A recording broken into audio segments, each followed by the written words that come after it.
So this is my Fantasy Cosmetica Sorcerer palette. I think we're straight on here. Okay. And I just don't like these mattes. This one I think is okay. Yeah, it's nice and buttery soft. This color story just doesn't really speak to me. This was a gift, so it's not like I picked it out, but the shimmers in here I think are pretty awesome. So I'm going to do my best to take this palette apart and try to not destroy everything like I did in my Kaleidos palette yesterday.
So I have my 6 shades that I wanted to save from the palette, and I have my 3 declutters.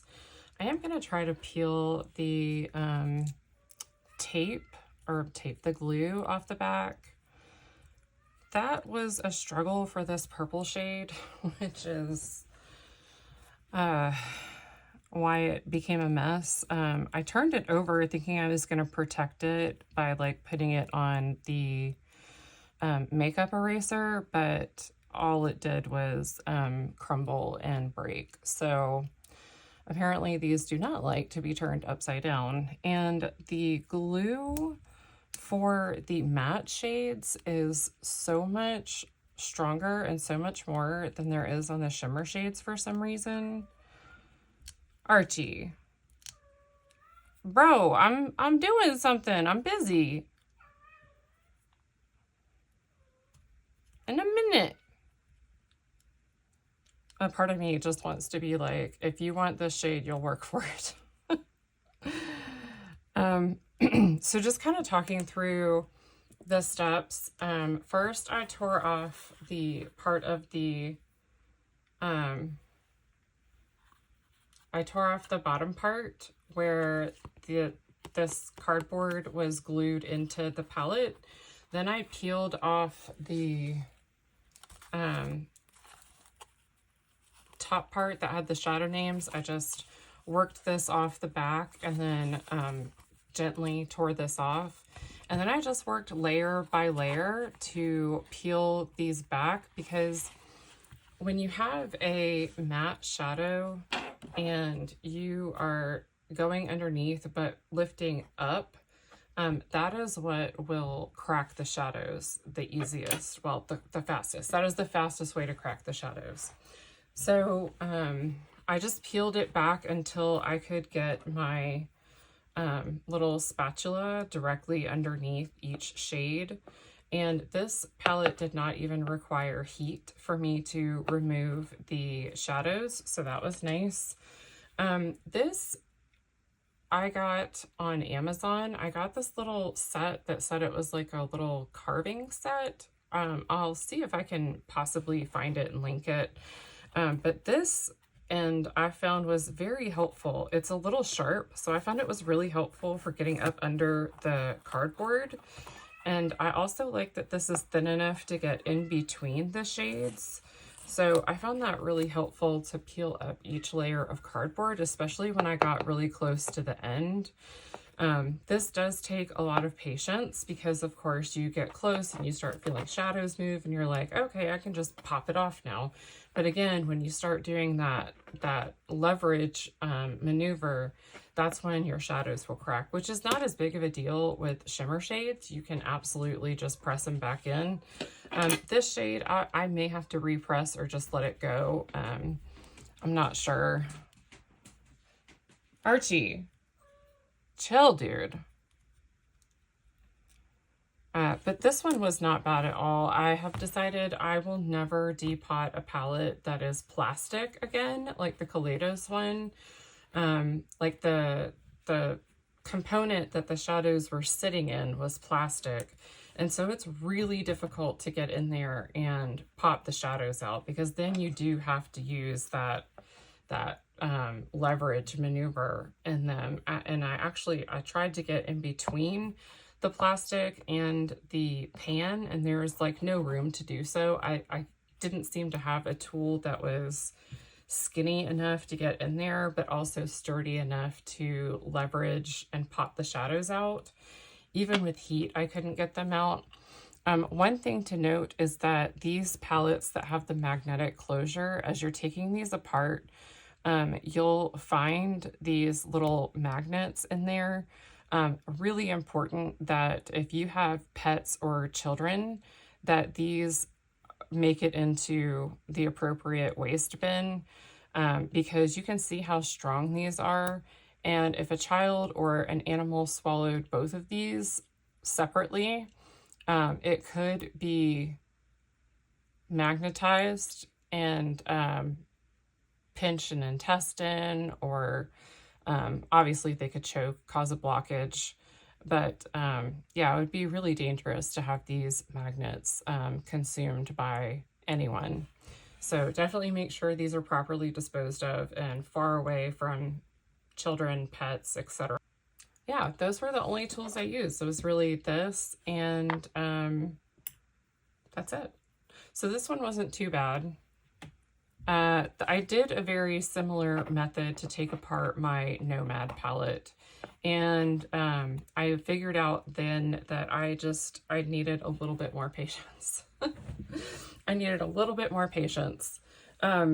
I know that I don't reach into my singles collection for mattes very much, so to me, I'm only going to salvage palettes with shimmers that I really like. And I'm only going to keep the shimmers that I think I would use. These are all beautiful. Obviously, I've used this one and this one when I use this palette, but I have not touched these 3 shades. But I like them enough that I definitely want to keep them. I love the Fantasy Cosmetica formula. This palette just wasn't a palette for me. I'm pretty sure they have since updated all their packaging so that these are all magnetic palettes. But if you have one of the earlier ones that has the old artwork on it that's not the stained glass, then they are definitely not magnetic. So do with that what you will. I hope you found this video helpful. I found it really helpful to have a visual of what the palettes looked like as you took them apart, and like what I needed to do in order to get the shadows out. So hopefully you found this helpful. I will say that if the glue had given me any kind of resistance, I would have used a little bit of heat to loosen up the glue. That actually probably would help me to be able to take the glue off of these matte shadow pans.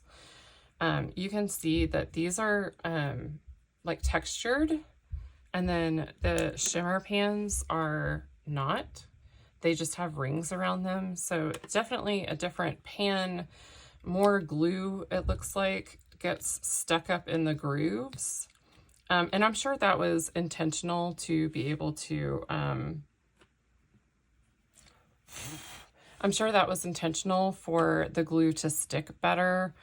I don't know if maybe, you know, when these are pressed, I'm assuming they're pressed and then placed in the palettes. So I don't know. Honestly, I'm kind of over it at this point, and I may just let these go. So these palettes are not magnetic, or these pans are not magnetic, but my Ulta Z palette came with some of these magnet stickers that you can put on the back of the pans. But I also was able to get a pack of these on Amazon. So you see, not magnet, magnetized. Hooray! So super easy to make your non-magnetic pans into magnetic ones.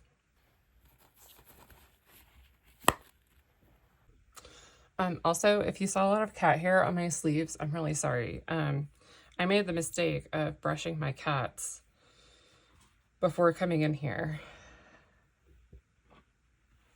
But to be fair, they really needed it. And yes, I just found that clump of hair on my pants. My bad. That's it. If you like this video, I really hope you'll give me a big thumbs up. Also, if you found it helpful at all, I hope you give me a big thumbs up. It really does help me out, so I appreciate it. If you would like to see more makeup and beauty content from me, I really hope that you'll hit the subscribe button. And other than that, I hope you have a wonderful day wherever you are. Bye.